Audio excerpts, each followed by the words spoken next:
Masih di kabar petang, pemirsa, sebelum kita lanjutkan dialog kita bergabung bersama dengan salah satu penelpon yang sudah bergabung bersama kami sore hari ini.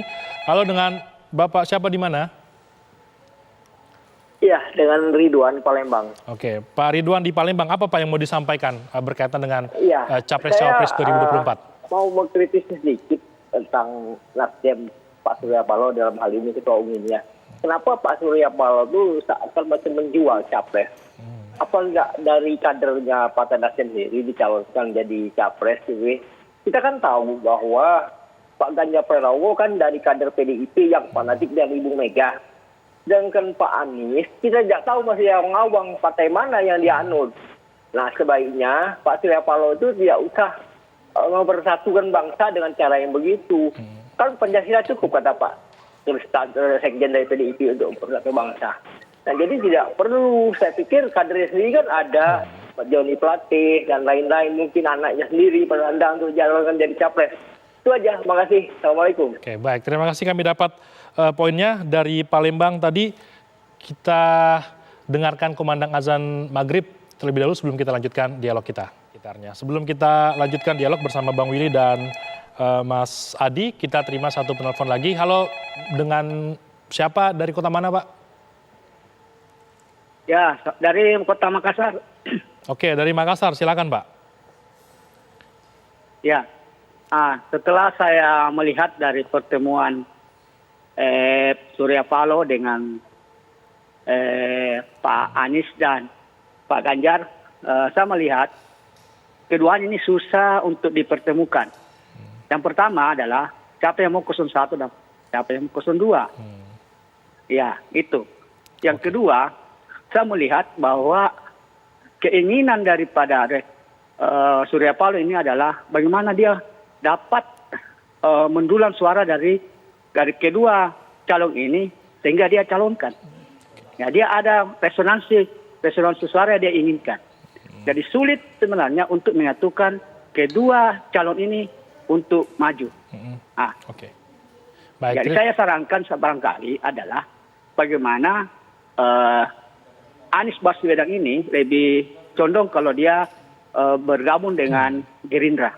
Oke, baik Bapak dari Makassar, kami terima poinnya. Terima kasih banyak sudah berpartisipasi bersama kami dari Makassar, dari Palembang, dan juga dari Manokwari. Kita langsung ke Bang Willy tadi menanggapi pertanyaan atau juga pendapat dari masyarakat bahwa Pak Surya Paloh ini atau Nasdem seperti menjual capres-cawapres. Kenapa tidak dari kader sendiri begitu untuk dicalonkan menjadi cawapres, dan tadi juga dari Makassar sempat menyinggung kalau ini seperti menjual begitu Pak. Jadi ingin mencari nama atau suara untuk Pak Surya Paloh sendiri.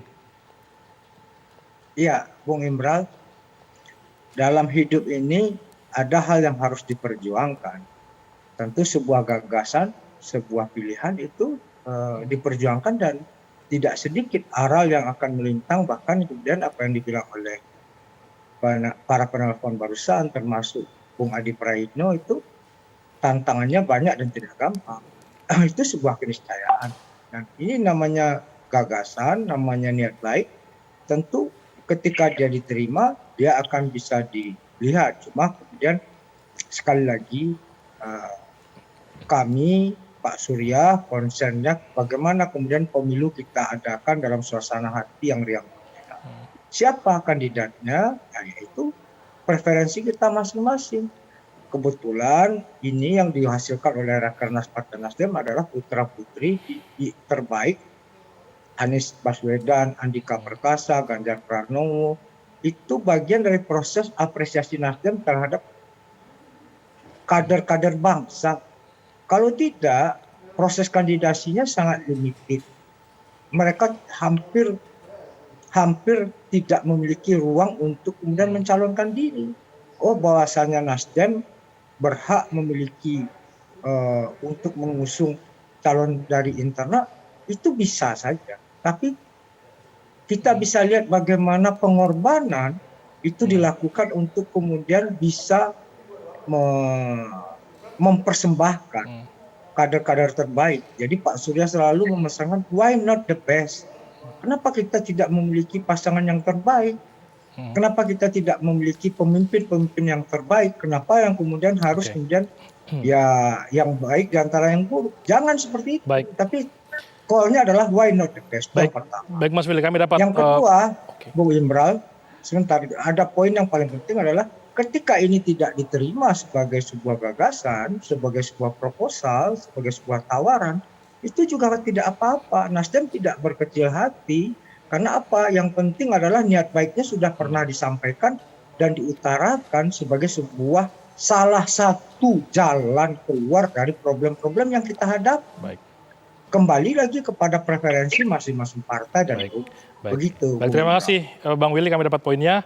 Kita ke Mas Adi. Mas Adi ini kalau melihat calon ini, duet ini, kira-kira akan berkoalisi dengan siapa atau partai mana dan seberapa besar partai lain akan mendukung duet ini? Nah itulah yang saya kira kesulitan-kesulitan yang belum dijawab oleh Bang Willy dan teman-teman. Andai terjadi duet antara Anies dan Ganjar Pranowo. Karena belum tentu partai yang lain itu tertarik. Kalau PKS sangat mungkin karena irisannya ada Anies Baswedan. Tapi Demokrat belum tentu mau, yang juga punya intensi bagaimana AHY bisa disorongkan sebagai cawapres mungkin ya, opsi yang kedua itu. Makanya ini yang saya sebut tadi bahwa gagasan besarnya ya saya kira cukup bagus bahwa mengulangi polarisasi. Tapi kan pada level praktiknya nggak semudah membalikan telapak tangan. Bahkan kalau kita melihat polarisasi saat ini itu berlangsung, bahkan mempertemukan antara Jokowi dengan Prabowo dalam satu kolam koalisi sekalipun, itu tidak menyelesaikan polarisasi. Sebenarnya polarisasi itu adalah hal alamiah dalam politik. Partai-partai itu kan adalah wujud nyata dari polarisasi sebenarnya. Makanya yang paling penting sebenarnya bagaimana polarisasi itu berjalan secara cerdas supaya berkampanye itu tidak menggunakan cara-cara yang sifatnya hoax, fitnah, membabi buta, dan sering mengkafir-kafirkan orang lain. Itu yang nggak bagus sebenarnya.